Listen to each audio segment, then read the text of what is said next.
Good morning, everybody. Thank you to Teresa for our intro. That way we weren't sitting and waiting for everybody to join in. At least we had some entertainment and some nice music. Thank you, Teresa. Good morning, I'm Pam Treese. I am the Executive Director of Westside Economic Alliance. I'm here to welcome you to our breakfast forum, or our forum. We're hoping you have your breakfast and your coffee with you. The forum this morning is planning for the new school year during challenging times. I don't think that there's any of us that would disagree that it's definitely a challenging time for all of us, but in particular to our school districts. I want to thank, we have close to 200 people that have signed up. We'll see how many people log in, but we're pleased that we've got the outreach that we do. I'd like to take this opportunity to recognize our board members that from Westside Economic Alliance that are with us this morning. Teresa, if you could put up the slide for our board members. Thank you to those of you that are attending this morning. We have quite a few of you with us, and I appreciate all the work that you do in helping Westside Economic Alliance be the organization that we've grown into. I appreciate all of your support. We also have with us our elected officials, and we have quite a few elected officials with us this morning. As you can see, I appreciate your willingness to participate in this. And I'd also like to give you all a shout out for all the work that you do on a day-to-day basis. But in this time, it's particularly important to have the quality and the commitment of the elected officials that I know we have. So thank you very much for all the work that you're doing in your individual capacities. I also want to thank Legacy for being our virtual forum series sponsor. And Legacy would like to remind you that during this time, it's important to remember your childhood vaccines, and you're getting your children vaccinated. Even though they may not be entering the school system, it's still important to make sure that they are ready and prepared for a long life together. So with that, thank you, Legacy, for your series sponsor. I'd also like to recognize our sponsor for this event. It's Kaiser Permanente. We've had a long relationship with Kaiser. We've had a very positive relationship with Kaiser. In fact, our board chair, Brantley Detmer, is with Kaiser Permanente, and I would like to welcome Annie Herbert. Annie and I have worked together for many, many years. Annie is Government Relations Manager for Kaiser, and she's here to give us a few interesting tidbits about what's going on with you. Over to you, Annie. Thank you, Pam. Welcome, everyone. I want to first thank the superintendents for all the hard work that they've been doing in preparing for school. Pam, can you hear me okay? You need to be a little closer to your mic, please. Okay, is that better? That's a little better. Okay. We'll try this. That's better. Okay, thank you. Again, thank you to the superintendents for being here this morning and for all the hard work they and their staff have been doing in preparing for the reopening of school. Okay, shoot. Okay, can you hear now? Yeah, I think we're hearing you through your computer, not through your phone. Okay, now I think I have the phone set. Okay.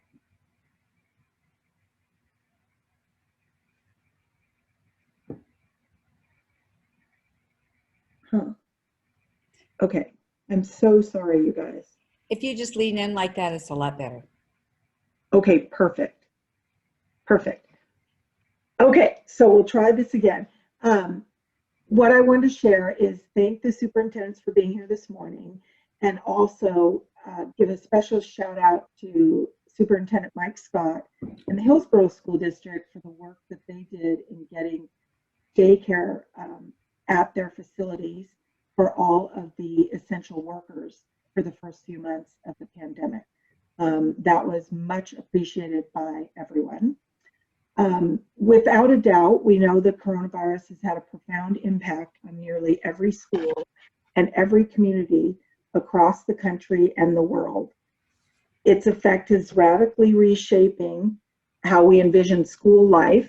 At Kaiser Permanente, Thriving Schools, we understand how work in schools and families rely on schools for daily learning, for support for families, and also sustenance. And that's been a very stressful time for everyone. To assist school districts and district leaders and educators with specific evidence-informed guidance and operating procedures for keeping school communities healthy during school reopening, a number of nationally recognized and trusted school health organizations have come together to develop a playbook for school reopening. It's called Planning for the Next Normal at School, Keeping Students Safe and Families Safe and Healthy. This is now live on Kaiser Permanente's Thriving Schools website. This playbook, developed in partnership with over 30 trusted school health organizations, offers schools and district leaders 5 starter plays or practical strategies and actionable steps per chapter to address the dimensions of health that are critical for effective teaching and learning in an in-person, virtual, or hybrid environment. And I'll just end with, so we're excited to share that. You can see that on the Thriving Schools website. And I wanted to just give a big shout out and thank you to everyone who's wearing their masks and continue to wear masks. Our physicians and nurses and medical staff all appreciate that greatly. And we're happy to sponsor today's event. Thank you. Thank you, Annie. I appreciate Kaiser's work. You are such a great partners in the community. So thank you for everything that all of you do. And again, a special shout out to the essential workers that you work with every day. So we really appreciate the hard work and the committed work of your medical staff and everybody. So thank you so much. And thanks for being a sponsor this morning. And also thank you for adhering to the dress code, polka dots. So appreciate that. Now at this point, what I'd like to do is give you a little overview of how we're going to run today's forum. We've got the 3 superintendents with us from Hillsboro School District, from Beaverton School District, and from Tigard-Tualatin. So we are very appreciative of their attendance this morning. I'll be introducing them individually in just a minute. But so that you know, what we're going to be doing is each one of the superintendents is going to have the opportunity to give a brief overview of what's happening in their school districts. But yesterday when we had our pre-planning session, I suggested, well, you can all talk about your school districts and you'll have 7 minutes to do that. And they very politely and gently informed me that they work so closely together and they are really a united front in dealing with the issues that we're all facing, that they'd be saying the same thing on a repeated basis. So what we decided to do was that each superintendent would talk a few minutes about their own district, but then they're going to be splitting up some key areas in that 7 minutes to focus on. Mike Scott from Hillsboro School District will be focusing on a shared approach to safety. Don Grotting from Beaverton School District will focus on early childhood education and child care. And Dr. Sue Rieke-Smith, we call her, we fondly refer to her as Dr. Sue. We'll be talking about more the legislative side of what's happening in the school districts. Each of you should have received a program, and in that program you have a bio of the superintendents, so you might want to take a look at that as they're speaking. At the end of the 7 minutes per superintendent, we'll be opening to audience questions. You'll be posting your questions in the Q&A section with your name, please, and I will be reading the questions, and then the superintendents will field those. We should have at least a half an hour or more for Q&A, and I'm hoping that that's a robust time and you get your questions answered. So with that, I would first like to turn it over to Mike Scott, and Mike will in turn turn it to Dawn and then to Sue. So Mike, welcome. Thank you for being with us, and the microphone is yours. All right, thank you, Pam. Appreciate the opportunity to be here this morning. This is a group that I think all three of us have had the opportunity to speak with in the past, and always appreciate this opportunity. So I'm going to kick it off today and just go over a little bit of some of the safety guidelines that we're all considering right now. But before I do that, just a little bit about our school district. So the Hillsboro School District is the fourth largest district in the state, and we have approximately 20,000 students. And what's interesting about our district is we're a minority majority school district, where nearly half of our students are also on free and reduced lunch. Over the years, in schools, you can clearly see the economic divide that exists within our community. I have to say that this pandemic has exposed that in even a greater way. We're going to have Donna and Sue are going to talk a little bit more down the road about how that has played out. But I just want to say that I'm so thankful to our partners for recognizing the way that this has played out and understanding the needs that exist within our community. Not soon after this pandemic began, and we were all getting lunches out to our students, and thousands and thousands of lunches a day. We had our Hillsboro Schools Foundation. They quickly made a pivot, and they began to assist our students in need as well, and that became their entire focus. I know on the line today, I believe we have Nathan, the president of HSF, as well as Aaron, our executive director here. A couple other partners that have been just key for us would be the city of Hillsboro. They continue to seek to understand our students' needs and to help meet those needs, whether it be through communication or partnership with programs. They step up time and time again. Of course, our Chamber of Commerce is a huge supporter of ours, and Deanna Palm is just over the years has been a huge supporter and continues to support our needs as well. I'd also be remiss if I didn't call out our school boards. I think all of us have an appreciation for our school board in a way that is growing month by month as we go through this situation. They're volunteers in our community, and sometimes I wonder if they knew what they were signing up for when they got involved with it. So we're so appreciative of them. In Hillsboro, we are, I believe we're the second largest employer in the city of Hillsboro. We have roughly 2,000 employees. And so we understand the role that we play in the economy in the city of Hillsboro. We also understand that the role that we play in the economic recovery as well. We know that when students are out of school and they're participating in distance learning as opposed to the traditional model, that impacts the opportunity for economic recovery, and we understand that, and we recognize the part that we play in that. I can tell you that the three of us on this screen, I don't know if there's any three people that are more looking forward to a return of a traditional delivery model like we once enjoyed. So don't think for a second that we're not excited about that. This is like our preseason right now, and next week was supposed to be when games started and the Super Bowl was played, and we find ourselves in a situation where that is just not the case.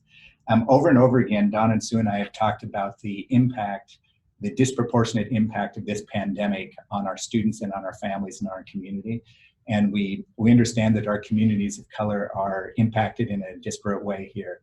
And we're working very hard to not only understand those needs, but to address those needs as well. I want to talk a little bit about why schools in the metro area are opening in a distance learning model as opposed to the more traditional model, or what we had talked about up until a month or so ago, the hybrid model that we had all been gearing up for. During this time, we have relied heavily on the guidance from Oregon Department of Ed, the Oregon Health Authority, and the governor's office. And the interesting thing is that this guidance has changed pretty significantly since March when we all went out. Just a month ago, we thought we would be opening up in the hybrid model. And so we understand the frustration that the parents have on this. We too are frustrated by the course that this pandemic has taken and the impact it's had on our ability to offer schooling in the way that we would like to. The fact of the matter is that until the health metrics change in the state of Oregon, and particularly in our county, we will not be able to open schools in that traditional model. We need the number of cases to be lower so that the potential for spread is reduced, and we can have that opening in a very successful way. Here's some of the plans that, we sometimes get emails from people saying, why don't you just open school? And there's so much that goes into that. We would love to just open school, believe me, we would love that. But if you think about the number of items that we're trying, the number of boxes we're trying to check to make sure our school, our staff, and our students are safe, it just becomes mind-boggling. And if you think about nutrition services, all of us made this pivot to delivering food out to our students, even in this distance learning model, and we were sending our buses, our drivers, and our nutritional staff out to do that. But just think about what it takes to do that in a safe manner, to deliver that food and to do it in a physically distanced way that's appropriate.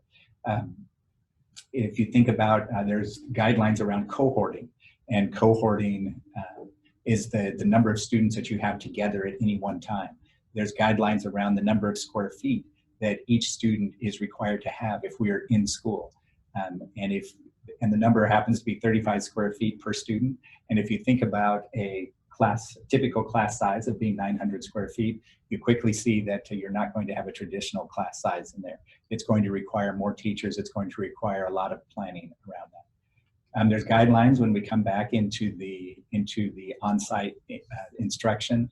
There's guidelines around screening, making sure that we're screening staff and students as they come into the school.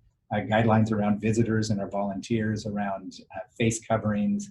We've got protocols in place for if we have a sick student, and if we need to isolate or exclude a student, we've got that. We're working diligently to put programs in place to deliver specialized instruction, and as well as deal with students who are dysregulated. We know that that students are, in a sense, experiencing trauma during this pandemic, and we need to be prepared for that as we come back into the on-site location. A couple more things that we have been spending a lot of time, and this is not just true for Hillsboro, but for Tigard-Tualatin and Beaverton as well, getting technology into the hands of our students. We know that there are a number of our families that do not have technology readily available to their students at home. In Hillsboro, we've distributed 7,000 Chromebooks. We've distributed hundreds of hotspots, and we do that because we know that that's the best opportunity for our students to access the education that we're able to provide right now. As we move into the fall, we will distribute more, and we will also be standing up a help desk for our students as well as our parents. I didn't even mention the cleaning protocols, but I know that I'm at my time, and so I assume that we'll have more opportunity to talk as we get questions later. So at this point, I will stop and I will turn it over to Don.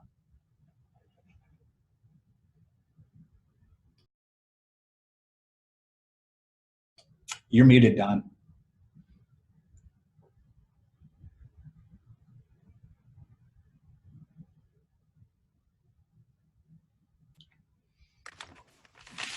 Thanks, Mike. You gotta love Zoom.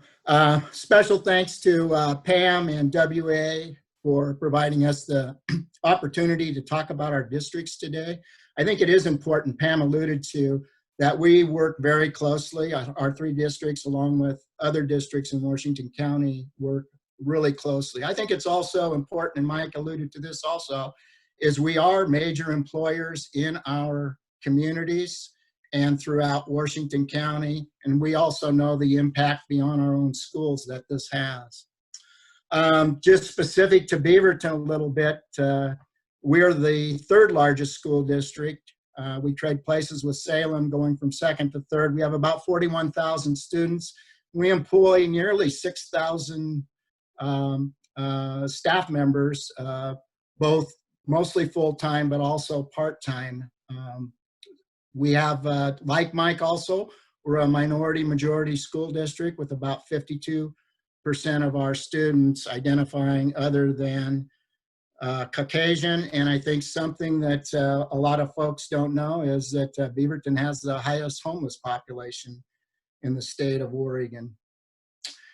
As we have all become faced with COVID-19, and on top of that, some of the social unrest that's taking place, It has really presented some significant challenges to school districts, specifically around race and economics.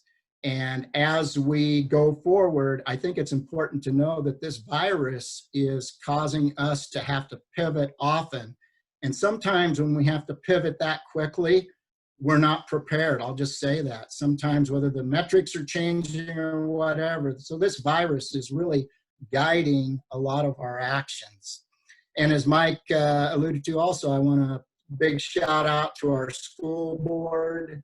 You know, they're in volunteer positions, and we're having to make some critical decisions that impact thousands of our students, thousands of our parents, and also impact the communities that we live in.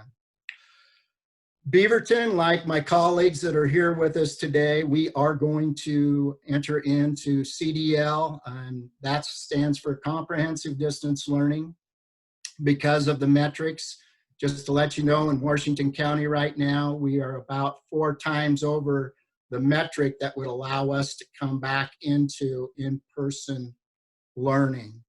And I also think it's important to know we just don't have to meet that metric. Once we meet it, we can come back in person.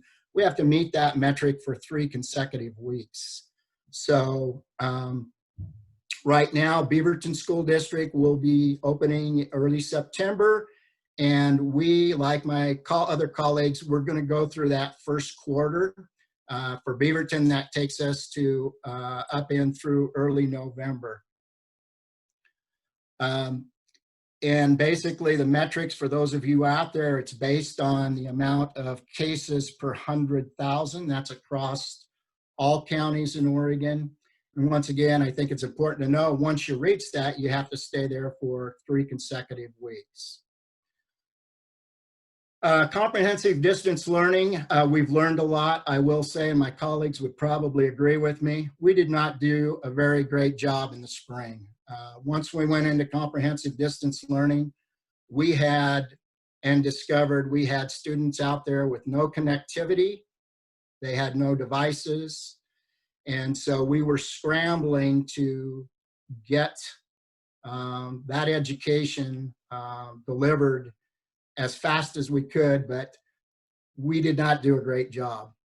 Having some time to look at whether it's connectivity, devices, and some of the other wraparound services that we need for our families, we believe that we are going to be much better prepared to deliver comprehensive distance learning in the fall.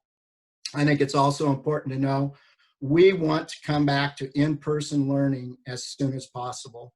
Our teachers want to get there, our support staff want to get there, our school board wants to get there, administrators and everything. This is not the optimal way to serve our students, but we do believe that our comprehensive distance learning will be much more rigorous, and it'll be much more personable. We're trying to, all of us have case managers, our counselors, we're trying to reach out to our families as soon as possible. One of the specific areas that is causing school districts and communities much problems has to do with childcare. And it's the childcare for our families. In addition, it's the childcare for our staff. We are having parents having to choose whether to stay home with their kids and or go to work to make a living, to provide basic staples for their family, and that should not be happening. And we know, and talking to the business community here today, it's impacting your business, your employers, if your employees are not able to come to work and function correctly. Specifically to the school district, we have teachers who also have children at home, and it's hard for them to be able to deliver the education to their students in a way. Some of the things that what we are all trying to do is partner with some of our stakeholders in our communities to try to provide that service. And just to give you a little bit of an idea, before the COVID in Washington County, we had quite opportunities for childcare. Since COVID, that's been reduced to under 70%. And then when you add on even those providers that are out there, their amount of students has been greatly reduced. They can only have approximately 10 students in a cohort. So we're trying and working feverishly to work with stakeholders to provide childcare. We know it has a significant impact on our communities, and we're trying everything possible to create within our own schools, but also going out to those partners outside. And that is a quick 7 minutes, Pam. I'm timing myself, and 7 minutes goes by so quickly. I had so much more to say, but at this time, I'm going to turn it over to Dr. Sue. Thank you. Thanks so much, Don. Great handoff from both of you. And again, our thanks, Pam, to you and to the WEA board for this opportunity to share our stories and the work that we're doing. Tigard-Tualatin is the third largest district in Washington County and the ninth largest in the state. We serve over 12,500 students. We are not a minority-majority district, but the divide between the 30% of approximately of our minority, historically underserved families, and the remaining Caucasian population is vast. And so I'll just lightly touch on those today as part of the need for both state and federal legislation in terms of support systems to our district. First, I'd like to also echo what my partners have shared in terms of partnership. I am blessed to serve a board that has a vision that is grounded in equity of opportunity for all. We don't talk about academic gaps, we talk about equity of opportunity gaps. We recognize that our communities, all of our communities, especially those historically underserved, come with a great deal of strength and agency, and it is up to us to undo those barriers and systems of injustice that have locked those communities out from an equitable educational experience. And I specifically want to call out our partnerships with the cities of Tigard, Durham, King City, and Tualatin, to those mayors and to their city managers.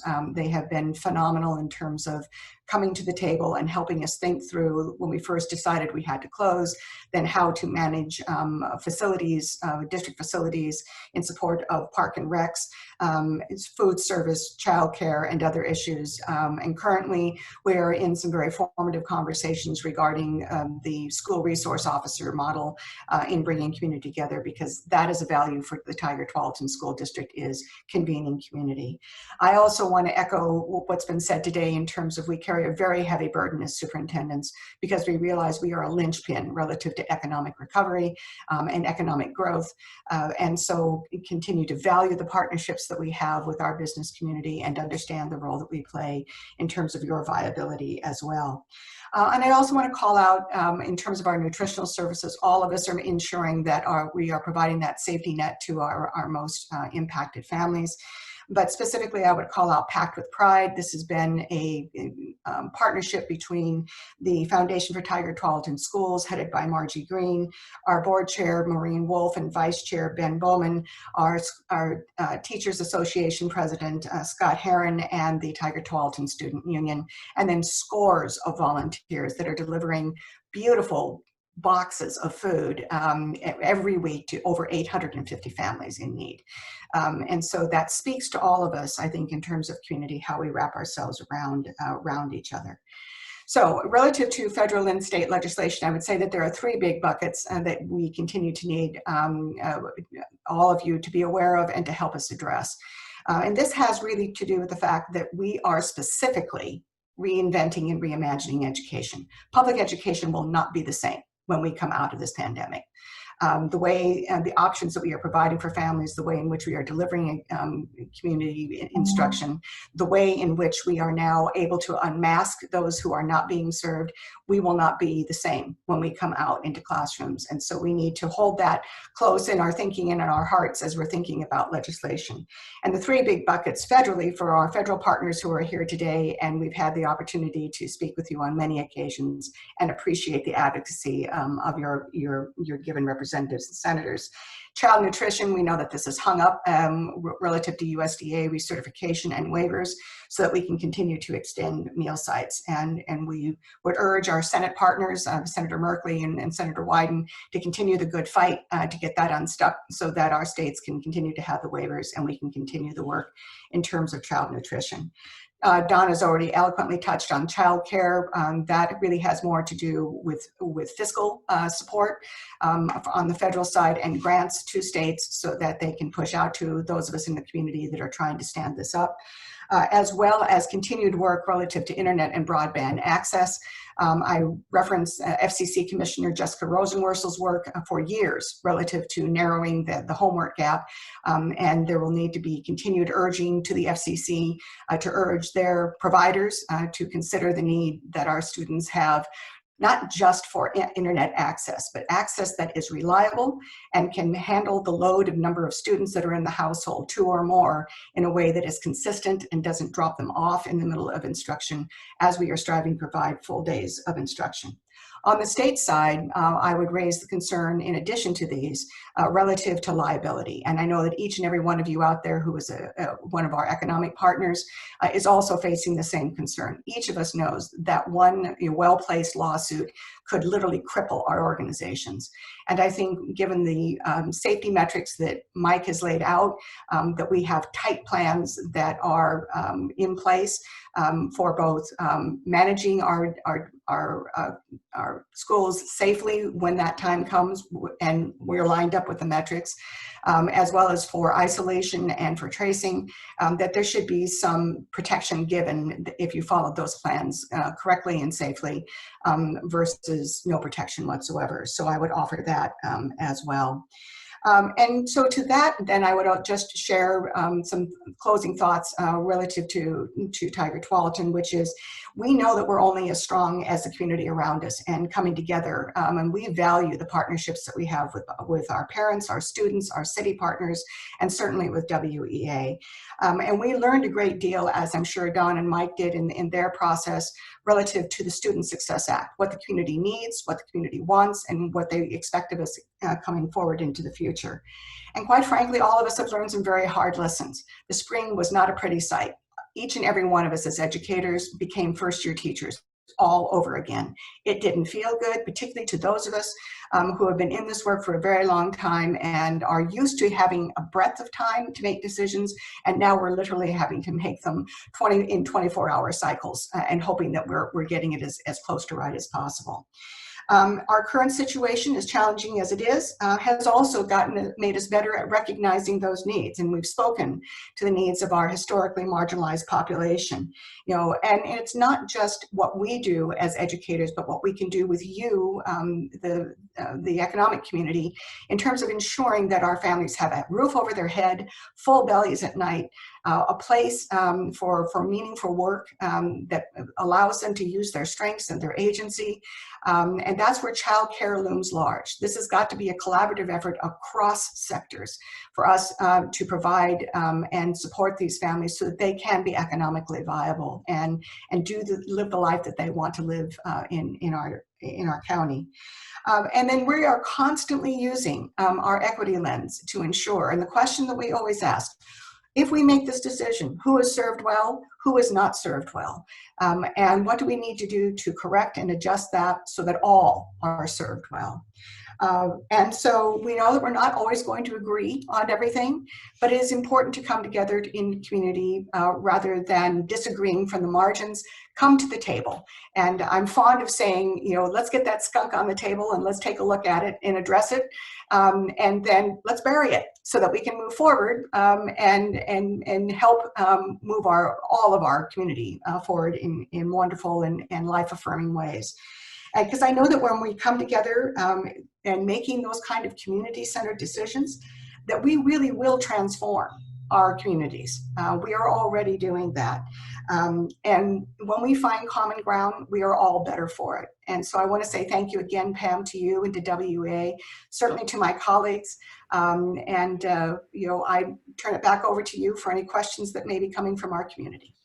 Great. Thank you so much, all three of you.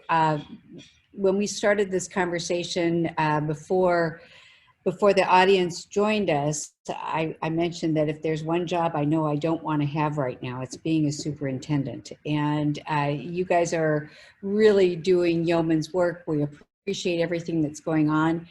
At this time, I'd like to invite our audience to post their questions in Q&A. We have a couple questions that are posted right now. I'd also like to refer back to a question that was asked ahead of time, and that was by Chair Catherine Harrington. Her question, I think, is particularly pertinent to all of us in the business community. As an employer with employees who are parents with school-age children, what are the top things that you want us to know and to do to support our parent employees as you launch the new academic year in comprehensive distance learning? And as an add-on to that, is there anything else that we should be supportive of for those parent employees? Sue, would you like to take that first? Thank you, Pam. So I think one of the first things that the three of us spoke to, and I certainly want my colleagues to weigh in as well, is as employers, I think it would be wonderful if you would ask your employees that may have children, what is your child's learning schedule? All of us have worked across our three districts to try to line schedules up for K-5, 6-8, and 9-12 in a way that allows not only for the individual students learning, but tries to stagger the days so that if they are trying to watch younger ones, that they have half a chance of being able to do that while the other one is learning. That said, we are very much aware that all of us continue, for the most part, working from home. And so just an awareness of what your employees may be navigating, I think is number one. Number two, if there are ways in which your organization can think about how you might support additional childcare with us in terms of a collaborative effort. We have a number of partners, childcare partners, who have stepped into the space, YMCA, K Club, and Champions. And they believe that they can continue to expand their capacity to a certain degree, as well as provide scholarshiping or sliding scale fees to parents in need. So I think that would be another opportunity if there is bandwidth within your organization to consider a partnership in supporting the work that we're doing with that. I think that would be huge. So Dawn and Mike.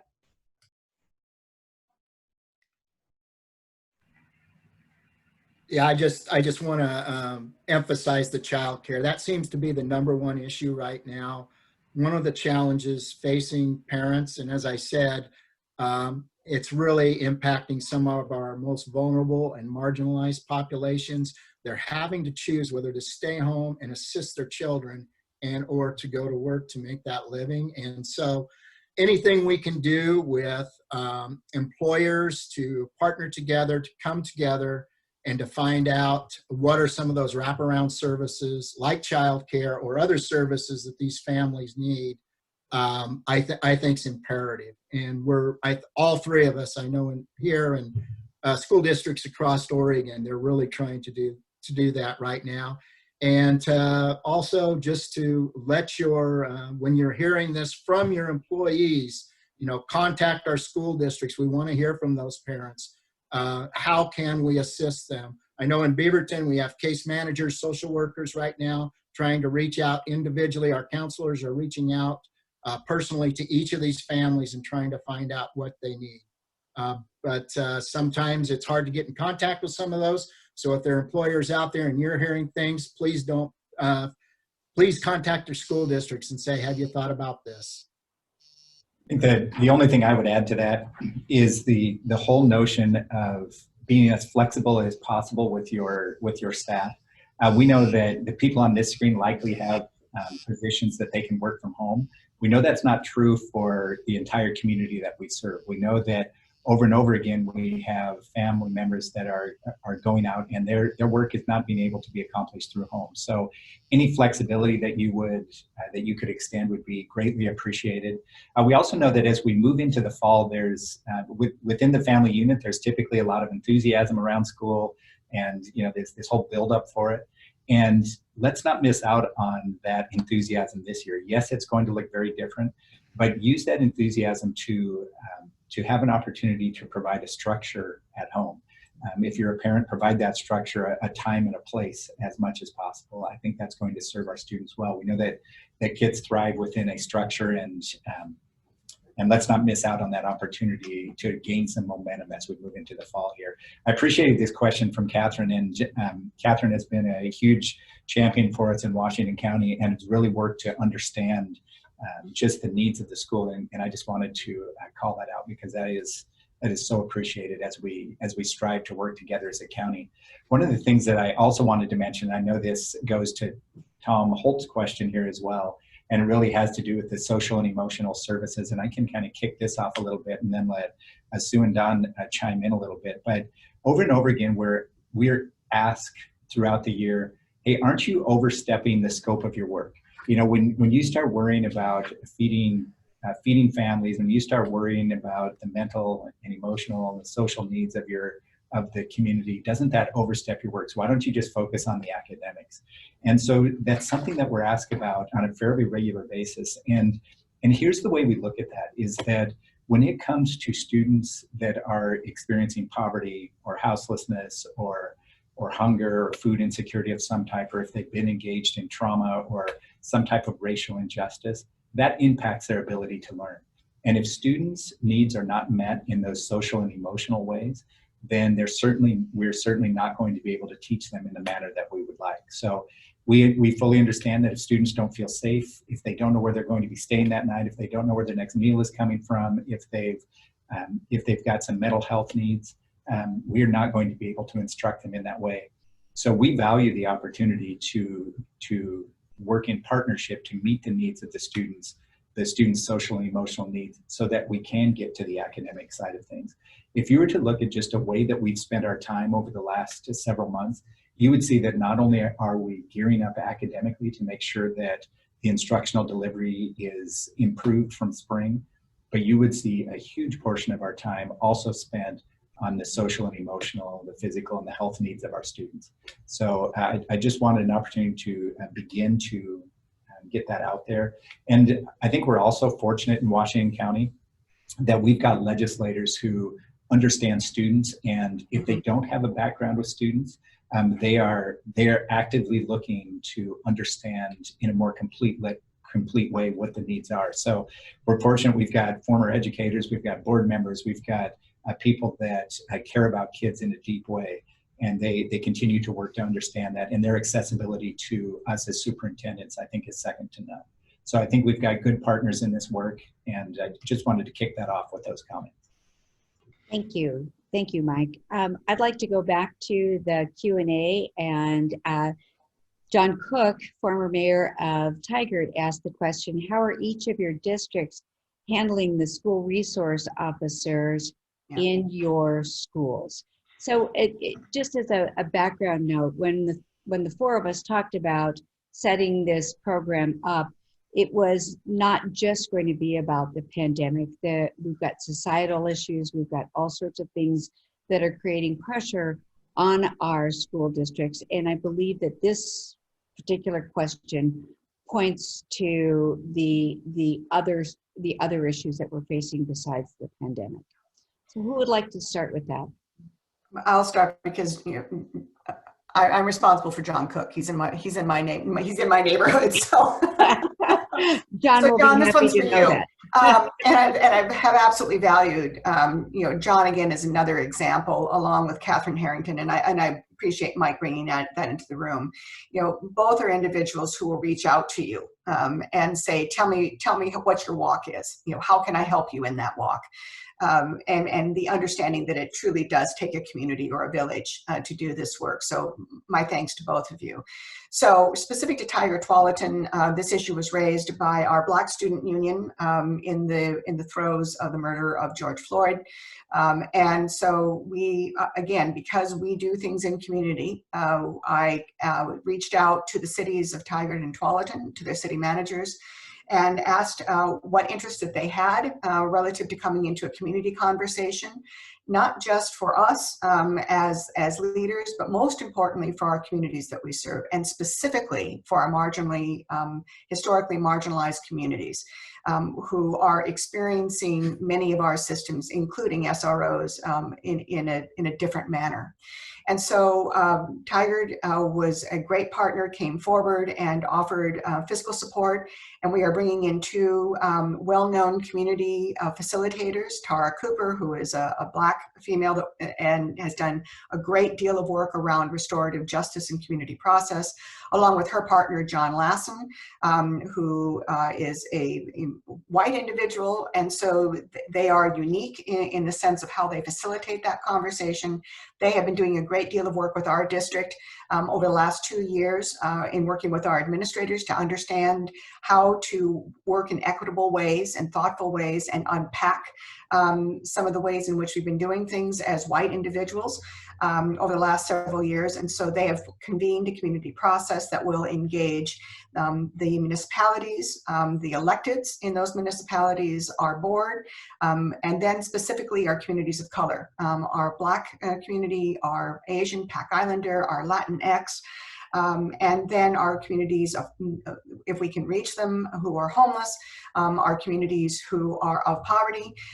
And so they will take information and do listening sessions across, gather all of that information. And the goal is that by the end of September, first part of October, there would be a presentation from Tara and John to the electeds as a group. And then they collectively will have a conversation and determine, how we might move forward or revise the SRO model. I also want to give a shout out to Police Chief McAlpin and Police Chief Steele from Tigard and Tualatin, respectively. All of us want to do this work well, but we want to serve our communities well and have clear understanding as to how our students are experiencing that. SROs came from a time that was much different than this.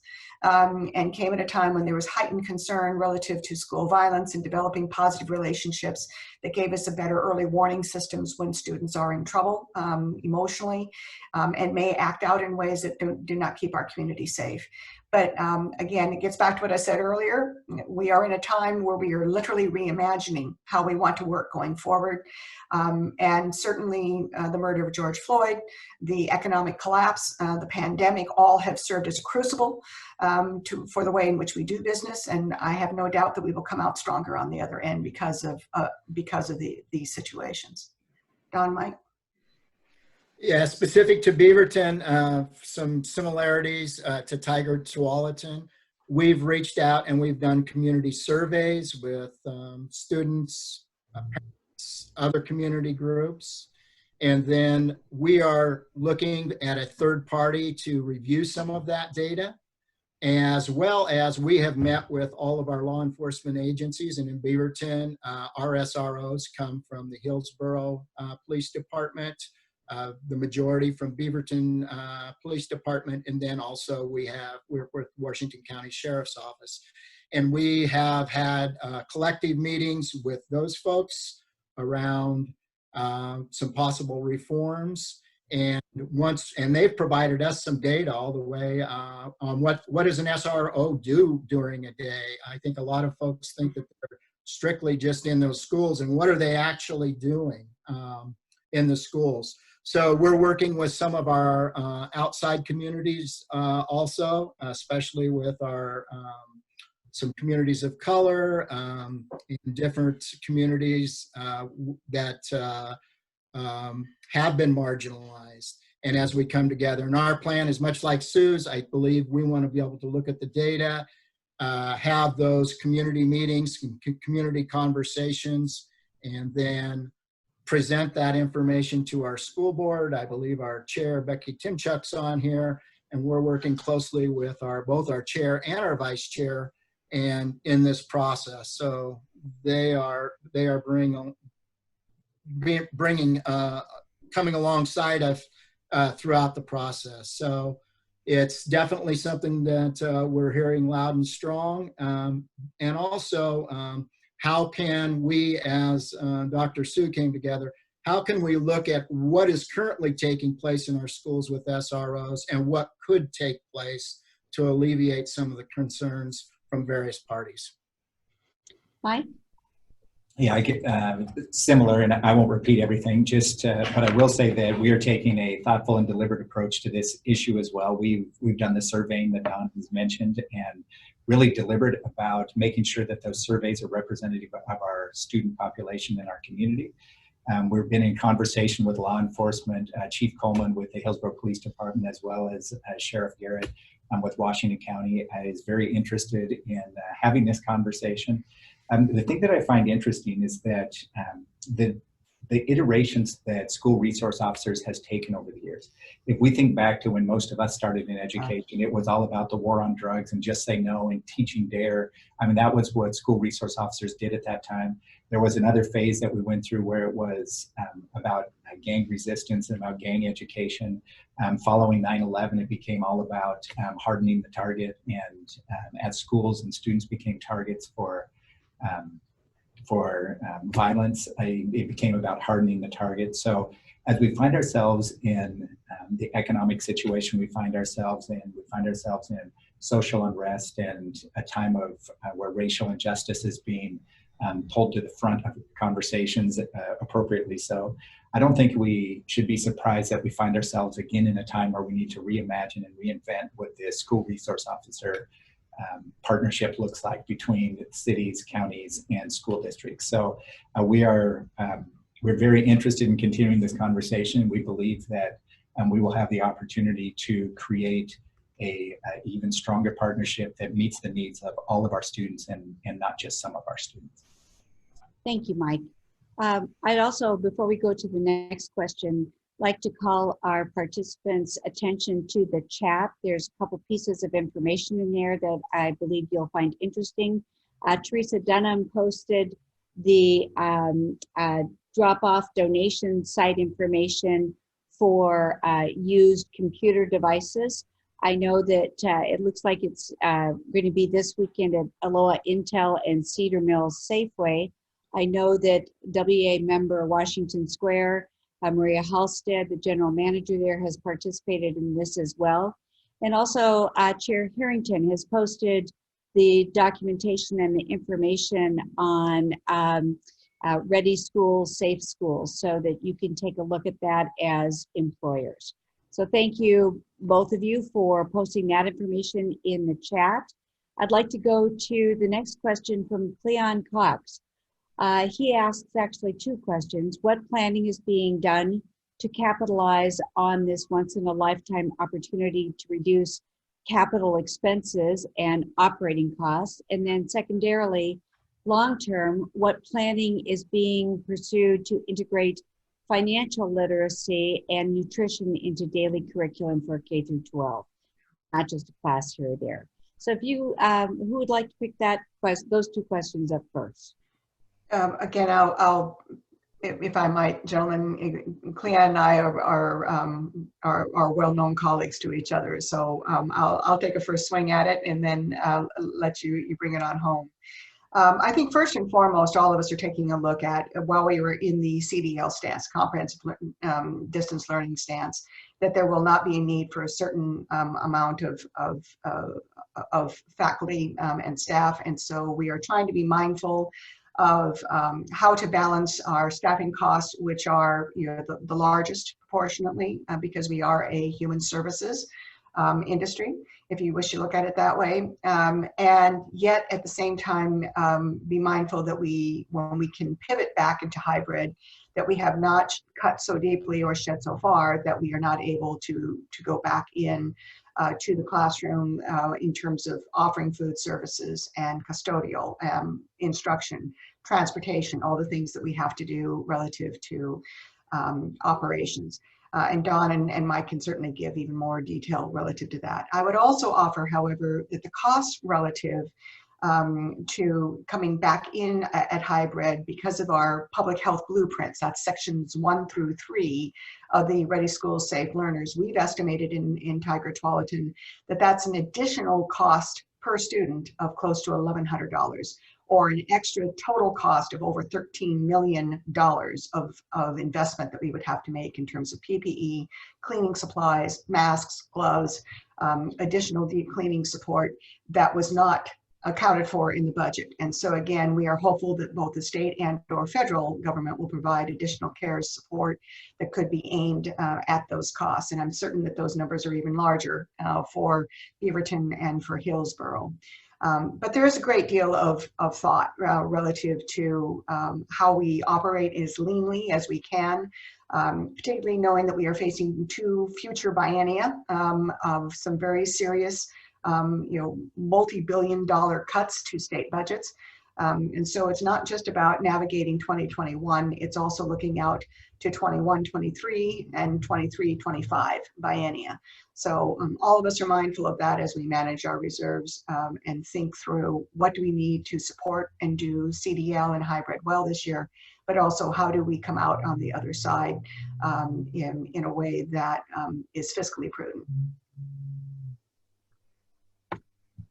Yeah, I'll just expand with Sue a little bit. It's a great question. And to Sue's last comment, we're expecting in the next biennium somewhere between a $3.5 to a $4 billion state fund shortfall. So while we're in this time and we're finding out what we can do right now, I think all superintendents have their eye on the next biennium and how it's going to impact us. I think we're all looking at those employees that because of distance learning, we really don't need them, and or how can we repurpose them?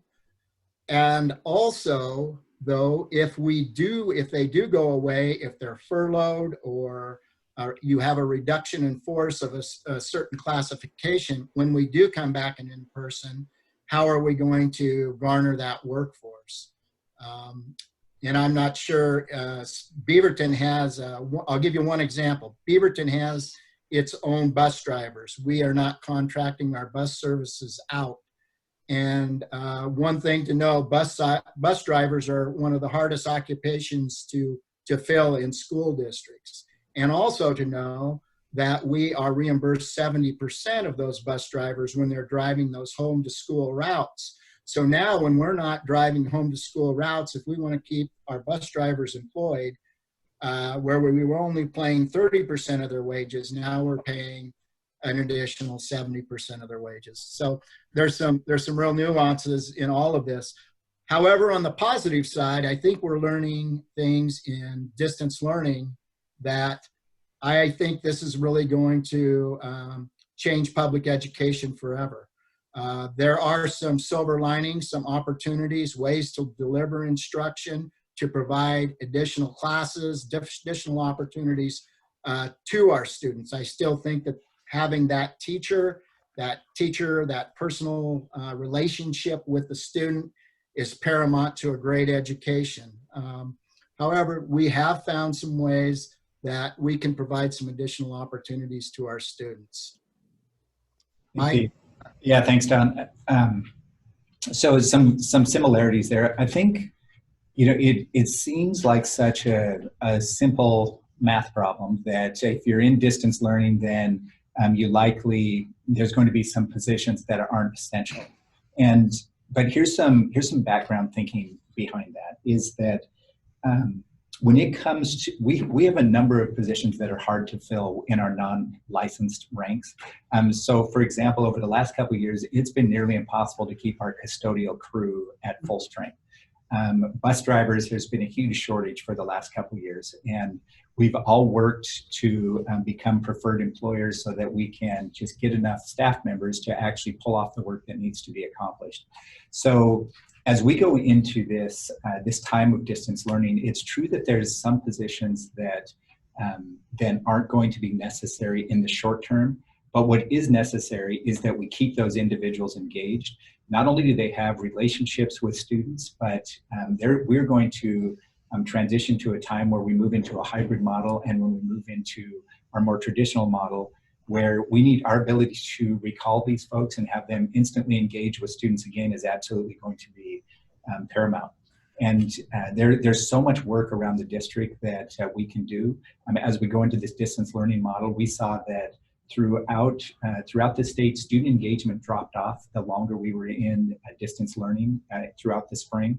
And so having some of those folks whose jobs need to transition into something different for a period of time, having those people reach out to students, and we can provide training for that to happen, reach out to students and engage, check in with them and their families, and making sure that they're staying involved.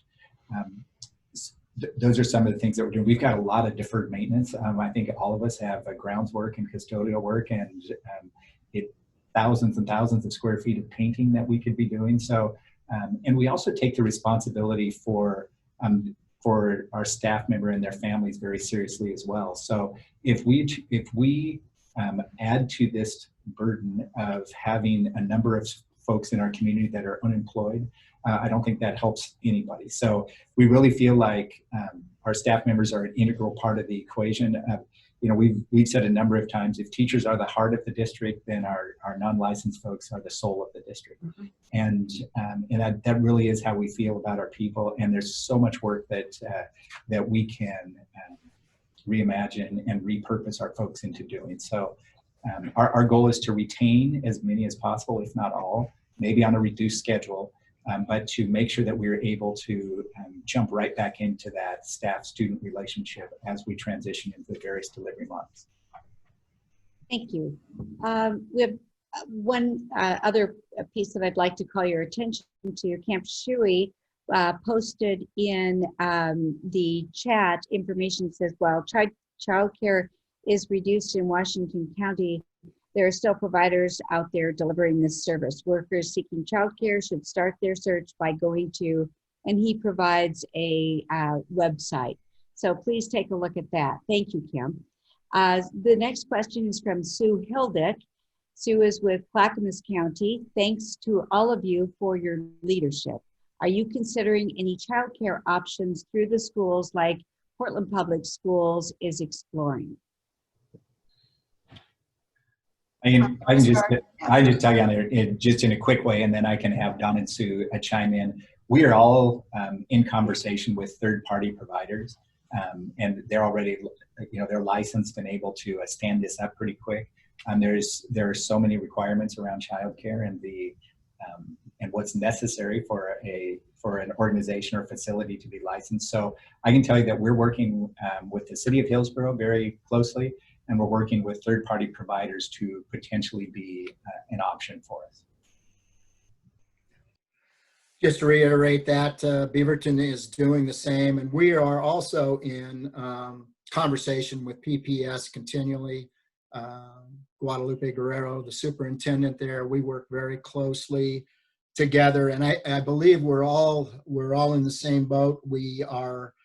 Beaverton is working with our Parks and Recreation District, THPRD, to look at some possibilities, to look at the infrastructure. I think it's important to what Mike said, so it's just not, if you're going to start a daycare center, that just does not happen overnight. There are some specific regulations, requirements that you have to adhere to, and then once you do adhere to those requirements, then making sure that all the social distancing requirements are also in there. So it's we're all working on that, and I think we're going to be able to provide some additional opportunities for parents, staff members, and others, but it does take some time. And I noticed in there, there was some question in there around, I think it was from Representative McLean actually, what can the ELD do to help us better support? And I believe anything we can do to speed up the licensing requirements of facilities, that we start to expand our child care, that would be of great help. So thank you very much. We've got quite a few questions, so we need to kind of move along here. Representative Solman also asked a question, and her question is, what support, professional development are you providing to educators to prepare them for distance learning and supporting students? So I'll start there and then quickly drop off to the other two. We have chosen, our board affirmed Florida virtual online curriculum, and there is a very intense professional development system. And in vetting those online providers, that's one of the key questions that we ask. You know, what level of support will you provide to staff? Additionally, in 2016, our board, of which many of my board members on this call were part of that bond, we made certain that we had a one-to-one initiative within the bond. And so our students have access individually to iPads and Chromebooks and other devices. As part of that also, we provided for funding for instructional technology TOSAs, which are teachers on special assignment. They have been providing ongoing professional development relative to how to leverage technology in support of online learning. So I think the combination of those three.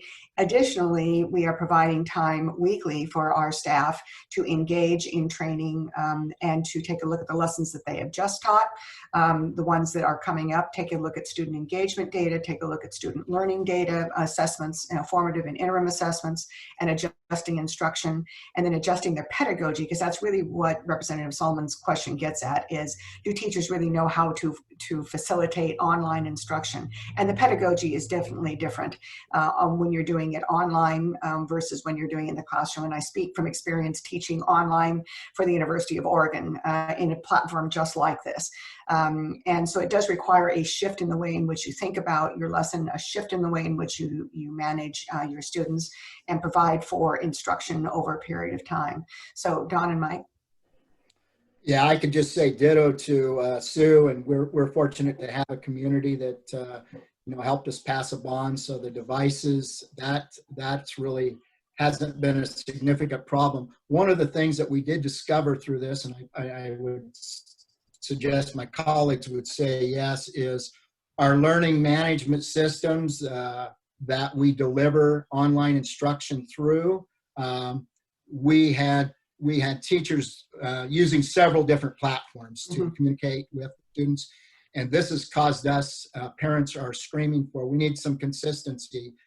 This teacher does this teacher does that, this teacher does this, and we need some consistency. So this has been an opportunity for us to say, we're going to use this system of delivery at the elementary school, and we're going to use this system of delivery at the secondary school.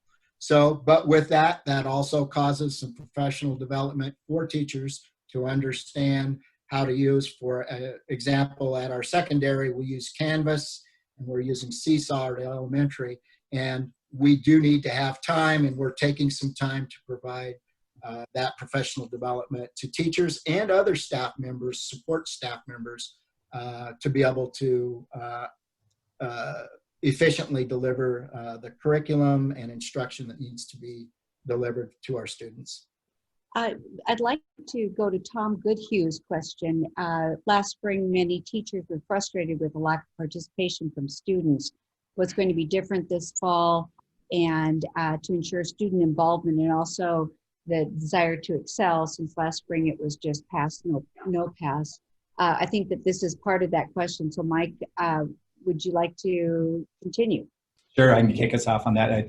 One major difference from last spring to this coming fall is that grading was dictated at the state level as to what that was going to look like. So as we move into the fall, you'll see more of a traditional grading model, which for some students is a huge motivator. We also know for some students it's not a motivator, and to that end, we're making sure, Sue alluded to this, but distance learning is much different than teaching in a classroom. And frankly, all of our teachers need professional development on that, and that's what's going to be happening in the first couple of weeks that we have staff members back. Not only will we be re-engaging with students and making sure that they're good to go and they understand that that we're getting rolling again, and that grading is going to be in that more traditional model, but also an opportunity just to improve the skills of our teachers. We know that we did a survey, and one of the most interesting things is that the most well-attended time at the elementary level in Hillsboro was the beginning of the day class meeting. And that was so fascinating to me because it really speaks to the social and emotional needs of our students and just that desire for that socialization and to be with their peers. And our goal is to make sure that the entire day remains at that level of engagement, that it doesn't drop off, that we're doing a better job in the manner in which we engage students, as well as the distance learning techniques that were used, the social emotional needs, and then of course we're also spending a lot of our time making sure that the instruction that we are providing is culturally appropriate as well. You know, we've got quite a few questions. I don't think we're going to get to all of them. So I'm looking through the questions for some maybe different topic areas that you have not touched on. And one question comes from Brad Smith. Extracurricular activities are a large part of the education experience. Are there any options for students for the activities outside of school, band, drama, sports, etc.? Don, you want to go there, and I can add to. Yeah, sure. And then I know Mike's now serves on the board of the OSAA that I'm applying for, so I know he can add some things. You know, some of the direction, Peter Weber, Executive Director of OSAA, as far as high school athletics, we're being driven by that. And just for the audience out there right now, I believe the plan is to consolidate 4 different seasons into 3 seasons. So we'll have shorter seasons, but that's only going to happen if we fall under the metrics and we're able to return in person, because there's some specific social distancing that's taking place. As far as some of the other activities, you know, we have some amazing teachers out there and they're being very creative, whether it's in speech and debate will continue to happen, or some of our choir, band, music, and other activities, theater. We just have a lot of ingenuity out there, and we're trying to figure out ways to be able to do that. It's not going to be you know, the same as in person, just due to some of the social distancing, but they're doing some amazing things online in order to engage our students in those co-curricular activities. But once again, we're under some of those same social distancing guidelines, and it's been really tough. You know, some of our students not to be able to participate, and for a lot of our students, it's not the math or the English class that's bringing them to school. It's that ability to perform in theater or to music or to play football or volleyball or whatever that sport is that brings them there. So it's a major concern of us, and I'll turn it over to Mike. I know Mike is on the board of the OSAA, and they're trying to find out how to get through this difficult time. I think Don summarized it really well, is that the entire goal of OSAA is to provide opportunities for students to participate. We've been lobbied heavily by people that believe that we should open up right away and allow sports to move forward immediately. And the truth of the matter is that just doesn't meet the public health situation that we find ourselves in right now. It just wouldn't meet those needs, and the great likelihood that there would be a greater spread just prohibits that from happening. So we've continued to make decisions that allows for opportunity. It does mean that, as Don mentioned, that seasons would be shorter, that those competition windows would be smaller than they used to be, whether that be band or choir or athletics. And so the goal is to provide a season of some type. Right now, I believe it's looking like a 7-week season, and that's if everything trends in a positive direction. So, Sue? I think you've both said it well, so. Thank you. We have a question about community service hours and how are they affected due to COVID, especially for students where community service hours are required. Yeah. To be honest with you, Pam, I think all of us are just now, as we finished up our schedules and have clarity about how we're going to navigate the year, that has yet to be determined. And because we know that specifically at the high school level, and that also calls into our career technical education experiences and internships and so on and so forth. And so that for Tigard-Tualatin, that is now the pivot that we're making relative to how do we handle some of these very specific course needs. Okay, and so you're getting to Nina Carlson's question as well about what does distance learning mean for CTE and other skills training class. Yeah, and there is a plan there, and fleshed out, but we've got to bring our teachers now together, on a broader base. They're starting to come back in contractually from the summer. And so those teams that have been working through the summer will expand now with all staff being back, and we'll be able to start to thread that needle. And that's one of the reasons why we're starting on September 14th to give an additional week so teachers can start to really fully flesh those plans out. So Jessica Bucarelli, I believe I pronounced her name correctly, asks, are there any opportunities through the schools or otherwise for concerned community members to support students and their families these days? She said she doesn't have kids, but normally she would be a SMART volunteer, for example. Sure. Well, I guess where I would start would be, look to the district again, to the various ways in which they're wrapping themselves around families. So where we would traditionally think about, traditional volunteer opportunities, I think this is sort of the time to take a look at the out of the box opportunities. One of the things that I think about in our district here is that our foundation will be helping us stand up a school supply drive, as well as a one-stop shopping so that parents can drive through. If they need internet access agreements, we'll help them with that. If they need school supplies that are specific to online learning, we will support them with that. If they need free and reduced lunch applications, that'll be one way in which we can get those into their hands and help them navigate that. And each of us, I think, have a different way of doing that, but those are the types of the essential pieces. So how can you help us get the word out? How can you provide fiscal resources to those specific issues? How can you help? I'm thinking about Pack with Pride.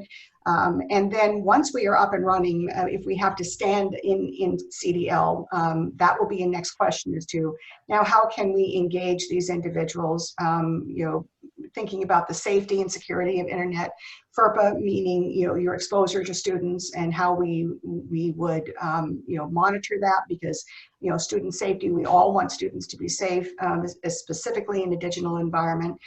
So where are those opportunities to bring in volunteers to support additional reading opportunities, tutorials with math, and other content?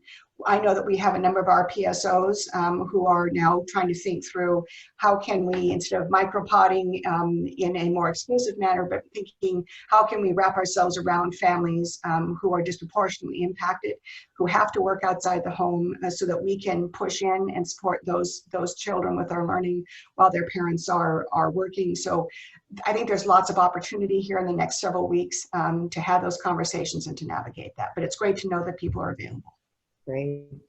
We did have a question from Erica Tafoya, who says, do parents need to fill out the application for free and reduced lunch programs? Yeah. And says no information has gone out to parents related to this.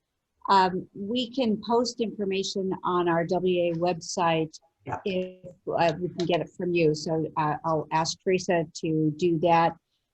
She also asks, and this will be our last question. I'm sorry we didn't get to everybody, but Beaverton School District partnered with Comcast Internet Essentials. Is Hillsboro doing that as well? Yes, we are. We not only are handing out hotspots to students that find themselves in need of that, but we also have a partnership with Comcast as well. And you can find that on our website. Back to the free and reduced lunch application, that's really important for, we have been getting the word out about that to our families. And that's something that takes place annually and is necessary annually. And I think more than ever this year, there's going to be a need for us to get the word out. Back to school letters will be coming out here in the next couple of weeks that'll have a litany of this type of information, but absolutely necessary to fill those out. Thank you. So at this point, what I'd like to do is offer up each of you a minute to 2 minutes to talk, to mention anything else that you would like to make sure our audience hears. So Dawn, may I start with you? Sure, great. Thanks, Pam. Just a big shout out to our business community. I know the business community in Beaverton, as well as throughout Washington County. We have people knocking on our door. How can we help you? And that is assuring. I was telling my colleagues as a superintendent during this time, I've probably never felt more inadequate because we've never done this before. This is something new, and I think that really calls for us to create partnerships with our families, with our business community, with all aspects of our community. And I just want to say that this pandemic and the social injustice that's taking place has really accentuated the disparities that take place within our school system of our students. And as we prepare to come back to school, we have a unique opportunity to focus on some of the equity issues that we all face and some of the injustices that are taking place. And I know all three of us are committed to doing that. And if you're out there and you want to be part of that process, reach out to our community. We want to partner with you in any way we can to make the best and most positive difference for our students. Thank you, Don. Sue? If you wouldn't mind, let Mike go and I'll close. Remember, I'm the smallest of the three. Remember, happy we'll have to hold Sue to her 2 minutes. So Yeah. Yeah, I'm happy to go next. You know, I think this pandemic has really done a couple things. It is, as Don mentioned, it has really exposed the economic divide, the racial disparities, the differences in communities. It's really exposed that. And it's exposed a great amount of need that exists within our community.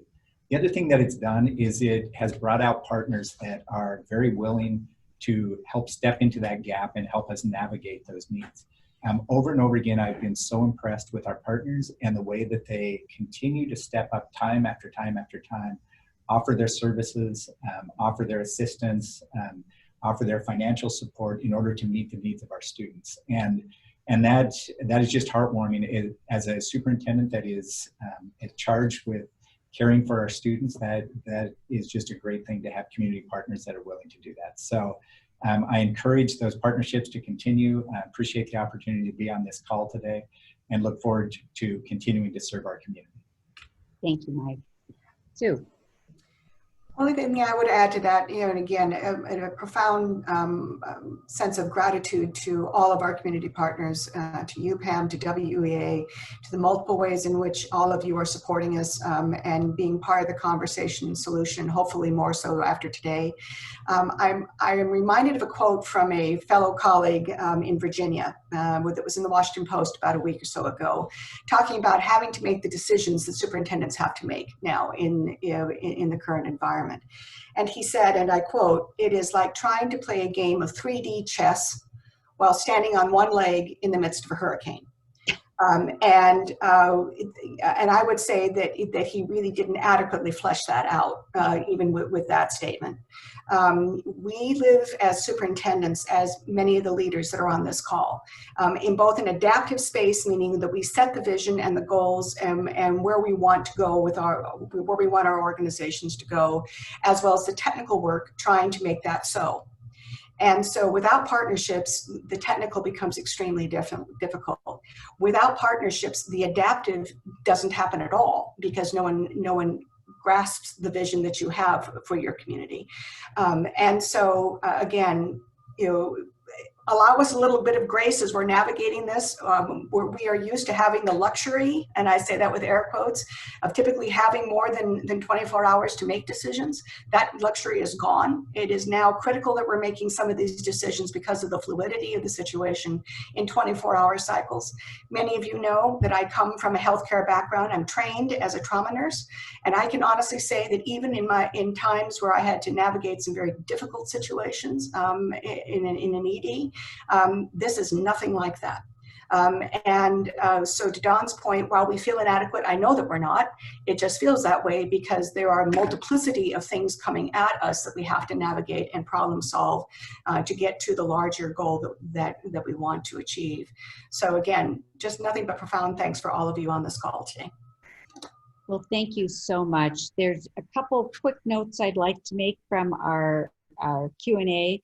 Number one, Kemp Shui asked a question about whether or not you're considering opening up unused classroom space in schools to support childcare providers. Don't expect an answer. I'm just saying, be thinking about that. Kemp is with Community Action Organization. And also, Representative Margaret Doherty has posted a couple times her shout out to the three of you and to all of our educators. Coming from education herself, I know that that's a big compliment. So I would like to again thank the three of you. We are so fortunate as a community to have the three of you in the roles that you're in. Thank you for your dedication. Thank you for your passion. It's so clear to me in working with you individually how strongly you feel about our kids, and there's nothing more important than that. So thank you for being a part of this conversation. At this time, what I'd like to do is remind everybody that we will be sending a survey to you that asks you what you think about this presentation and to ask for guidance, your guidance in future presentations. I'd also like to make sure that I thank our sponsors, both our presenting sponsor, which was Kaiser Permanente, and our Forum Series sponsor, Legacy.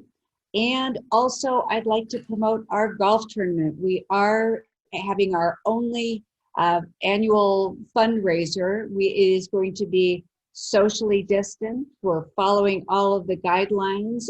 We do have quite a few teams signed up already. It's August 28th, but we also have room for more. So, and you can see on the screen, there are the other activities that are coming up. It is 9 o'clock. We do make the commitment to end on time. So again, special thanks to our superintendents and to all of our teachers, all of your support staff, everybody that gives us the opportunity to provide a quality education for our kids. So thank you very much and have a great day.